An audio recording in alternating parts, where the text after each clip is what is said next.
Good morning बच्चों, कैसे हो आप। I am Devendra, your FFT teacher. तो आज क्या डेट है?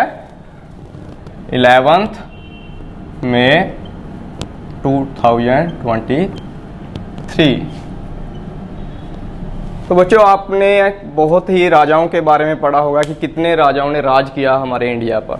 जब हम बात करें हड़प्पा से लेकर अब तक, तो 1947 तक कभी अंग्रेज आए, कभी मुगल आए, कभी यहाँ पर कोई राजा, कभी कोई राजा। अरबों ने आक्रमण किया, रानियों ने आक्रमण किया, तुर्कियों ने आक्रमण किया, बहुत से राजा आए। आज इनमें से हम सबसे फेमस जो वंश की बात करेंगे वो है हमारा दिल्ली सल्तनत का। दिल्ली सल्तनत कैसे आगे बढ़ी, कैसे बनी, तो यहाँ पर हम किसके बारे में बात करेंगे? दिल्ली सल्तनत की। सल्तनत, दिल्ली सल्तनत। ओके, तो दिल्ली सल्तनत की शुरुआत कैसे होती है? कोई भी जो वंश आता है राज करने, ऐसा नहीं होता कि वो आया और गद्दी पर बैठ गया, कि जैसे इल्तुतमिश आए या कुतुबुद्दीन ऐबक आए कि वो आए और गद्दी पर बैठ गए। ऐसा कभी नहीं हुआ। पहले वो क्या होता है कि कोई राजा आता है, आक्रमण करता है। यहाँ पर पहले भी राजा हैं, तो दोनों में झगड़ा होता है, उसके बाद एक जीतता है और एक ही हार होती है। उसके बाद ये आगे वंश बढ़ते हैं। इसमें हम देखेंगे कि एक्चुअल दिल्ली सल्तनत है जो कैसे आई। हम सबसे पहले बात करते हैं 1178 की। 1178 में क्या हुआ है कि मोहम्मद गोरी एक राजा है। मोहम्मद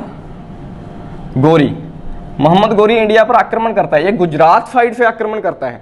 इसे ये नहीं पता कि गुजरात में बहुत ही सक्षम राजा बैठे हुए हैं पहले ही। जब ये गुजरात पर आक्रमण करता है, इसे बहुत बड़ी हार का सामना करना पड़ता है। ये यहाँ पर आक्रमण करेगा 1178 ईस्वी में। 1178 ईस्वी में गुजरात पर आक्रमण करता है और वहाँ पर इसे हार का सामना करना पड़ रहा है। और उसके बाद ये हार मानता नहीं है, वापिस जाता है देश और दोबारा फिर आक्रमण करेगा। इस प्रकार ये लगातार 4 आक्रमण करता है। ये आक्रमण पंजाब की तरफ से होते हैं। ज़्यादातर आक्रमण आप देखोगे कि जो हमारा इंडिया है, सभी आक्रमण पंजाब की तरफ से हो रहे हैं। जितने भी आक्रमण हो रहे हैं हमें पंजाब की तरफ से होंगे। तो मोहम्मद गोरी भी सोचता है कि गुजरात की तरफ से जाने का कोई फायदा नहीं है, अब हम चलेंगे पंजाब की तरफ से। तो पंजाब की तरफ से ये लगातार फिर 4 आक्रमण करता है और हार जाता है। इसके बाद इसका जो मेन आक्रमण होता है वो होगा 1191 ईस्वी में। ये आक्रमण होगा दिल्ली पर होगा। ये दिल्ली के पास एक, आपने देखा कि पानीपत की लड़ाइयाँ देखी होंगी। पानीपत की लड़ाइयों में क्या, पानीपत की पहली लड़ाई, दूसरी लड़ाई, तीसरी लड़ाई, पानीपत के ही पास गोरी की सेना पहुंच जाती है। दिल्ली सल्तनत पर दिल्ली में कौन बैठा था? पृथ्वीराज चौहान, जो इंडिया का बहुत ही सक्षम और मेहनती राजा था। जनता इसके टाइम में बहुत खुश थी। ये जनता की सेवा बहुत करता था। जब पृथ्वीराज चौहान को पता चलता है कि फौरन से मोहम्मद गोरी साहब आए हैं, तो ये मोहम्मद गोरी पर आक्रमण करने के लिए तैयार हो जाता है। उस टाइम ये करनाल में त्राइन नाम की जगह पर दोनों सेनाएं आमने सामने बैठ जाती हैं और कई महीने तक एक दूसरे का वेट कर रहे हैं। किसी में ये हिम्मत नहीं पड़ रही मोहम्मद गोरी में कि मैं पृथ्वीराज चौहान पर आक्रमण करूं। आक्रमण का समय आता है, मोहम्मद गोरी आक्रमण करता है, हावी रहता है पृथ्वीराज चौहान मोहम्मद गोरी को हरा देता है। मगर मोहम्मद गोरी को पकड़ा जाता है। मोहम्मद गोरी को पृथ्वीराज चौहान, जैसे कि बहुत ही अच्छा राजा था, उसने छोड़ दिया उसे और वापिस चला जाता है मोहम्मद गोरी अपने देश। और उसके बाद मोहम्मद गोरी एक ऐसा राजा है जो 1178 से हमला कर रहा है। हार अब भी नहीं मार रहा और 1192 में नेक्स्ट ईयर ही दोबारा आक्रमण करेगा। पृथ्वीराज चौहान को कोई उम्मीद नहीं है यहाँ पर कि मोहम्मद गोरी वापस आएगा, क्योंकि उसकी बहुत ही ज़्यादा पिटाई हुई थी पहले। 1192 में जब दोबारा हमला हुआ तो पृथ्वीराज चौहान की सेना यहाँ पर तैयार नहीं थी और मोहम्मद गोरी पृथ्वीराज चौहान को कैद कर लेता है।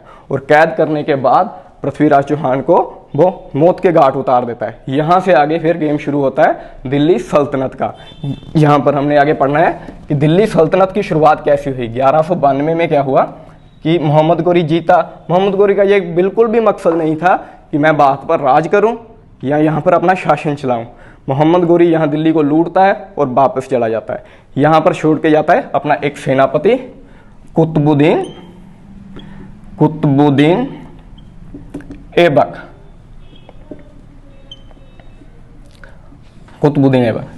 1206 का टाइम आ जाता है। हमने 1192 में जैसे जीता था गोरी, अब आ गया 1206। 1206 में क्या होता है कि मोहम्मद गोरी की डेथ हो जाती है। डेथ होने के बाद ये स्वतंत्र हो जाता है। ये मोहम्मद गोरी का गुलाम है, कुतुबुद्दीन ऐबक गुलाम है। अब ये हो गया स्वतंत्र, तो ये अपनी वंश की शुरुआत कर देता है और उसे नाम देता है ये गुलाम वंश, क्योंकि उसका गुलाम था ना ये, तो अपनी जो सल्तनत का नाम भी रखता है गुलाम वंश के नाम से। 1206 में कुतुबुद्दीन ऐबक बना, इसने राजधानी बनाया लाहौर को। लाहौर ये इस टाइम पाकिस्तान में, पहले पाकिस्तान इंडिया एक थे, तो इन्होंने राजधानी बनाया लाहौर को, और ये यहाँ पर 1210 तक राज करता है। और ये स्वतंत्र राजा के रूप में नहीं, ये अपने आप को गुलाम ही कहता रहा, बेशक इसने अपने आप राज किया। इसके बाद इसका दामाद होता है एक इल्तुतमिश। इल्तुतमिश भी बहुत ही फेमस राजा रहा है और एक अच्छा राजा था। दूसरा यहाँ पर दिल्ली सल्तनत में आया इल्तुतमिश।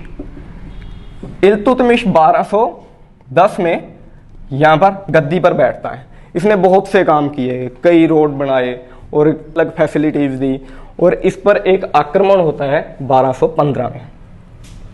इसी का ही एक दोस्त है जो गोरी की सेना में था, उसने देखा कि इल्तुतमिश तो गद्दी पर बैठ गया, मैं क्या करूं। अफगानिस्तान या ईरान की तरफ से ये राजा होते थे, वहां पर क्या है कि रेगिस्तान है, बिल्कुल खाने पीने के लिए कुछ नहीं है, तो वो इंडिया की ही तरफ अटैक करते थे, क्योंकि यहाँ पर सबसे पहले तो पंजाब में 6-7 नदियाँ हैं। सिंधु नदी घाटी है, तो यमुना है, गंगा है, झेलम है, चिनाब है, रावी है, कितनी नदियाँ हैं, और बहुत ही विकसित एरिया है यहाँ। उन्हें यही दिखता था कि इंडिया में बहुत पैसा है, वहाँ पर जाएंगे, अच्छा धन लेकर आएंगे, वापस चलेंगे। इसी का एक दोस्त था यलदौज। यलदौज को यह दिखता है कि इल्तुतमिश इंडिया में बैठा है और मजे कर रहा है, तो हम अपनी सेना लेके इल्तुतमिश के पास चलते हैं। इल्तुतमिश के पास आया और 1215 में ये करनाल के ही पास, तराइन के पास एक मैदान है, वहाँ पर इनका युद्ध होता है, जिसमें यलदौज की डेथ हो जाती है और इल्तुतमिश बना रहता है इंडिया में। इसकी सल्तनत आगे बढ़ ही रही थी कि 1236 का टाइम आता है, एक लंबी बीमारी के कारण इल्तुतमिश की डेथ हो जाती है। और इसके बाद इसके जो पुत्र था, एक बेटा था इसका, नसरुद्दीन, उसे जब यलदौज के साथ झगड़ा हुआ था ना, उसकी डेथ हो गई थी और गद्दी पर बैठने के लिए कोई भी नहीं था। तो इसकी एक बेटी थी रजिया, एक ही शासिका बनी है इंडिया में, रजिया सुल्ताना, इसे सुल्ताना कहा जाएगा क्योंकि ये लड़की थी ना, रजिया सुल्ताना। 1236 में रजिया सुल्ताना गद्दी पर बैठेगी, क्योंकि लड़का कोई नहीं था। और इसका बहुत ज़्यादा विरोध होता है, क्योंकि हमारे जो मानसिकता थी लोगों की, जो इसके अमीर थे, अमीर एक वर्ग था जहाँ पर सामंत लोग होते थे काफ़ी बड़े बड़े, जो राजा को सेना भी प्रोवाइड करवाते थे, सलाह भी देते थे, वो इसके हक में नहीं थे कि हम मर्दों पर एक लड़की राज करेगी, उन्हें एक्सेप्ट नहीं थी ये बात। तो मगर रजिया क्या करती है, रजिया एक लड़के का रूप लेती है, वो पगड़ी बांधती है, लड़कों की तरह वेशभूषा बनाती है, एक सैनिक वेश में रहती है और वो गद्दी पर बैठ जाती है। और इसके साथ कुछ अमीरों ने भी इसका साथ दिया। उन्हें ये बात पसंद नहीं थी कि रजिया हम पर राज कर रही है, और रजिया को ये मरवा देते हैं 1240 में। 1240 में जब रजिया सुल्ताना मारी जाती है, इसके बाद काफ़ी दंगे फसाद होते हैं और ऐसे लगता है कि गुलाम वंश अब ख़त्म हो जाएगा। मगर ये 20-30 साल ऐसे ही चलता है दंगे फसाद में। और इसके बाद इन्हीं का एक, जो पहले एक नौकर था, वो धीरे धीरे तरक्की कर रहा है, आगे बढ़ रहा है, एक मंत्री बन गया, इसने जो घोड़ों का अस्तबल है वो संभाला। यहाँ पर बात कर रहे थे बलबन की। बलबन ये आया है 1266 में और ये 1287 तक राज करेगा ये, ठीक। बलबन बहुत ही क्रूर शासक था।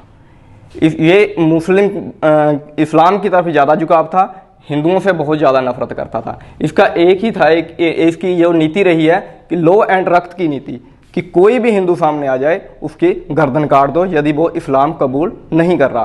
तो इसकी जो नीति रही है, लॉ एंड रक्त की नीति रही है कि कोई भी हिंदू आ जाए तो उसे मार देना है, उसके सिवा कुछ नहीं, या तो वो इस्लाम कबूले या फिर उसकी मौत हो जाए।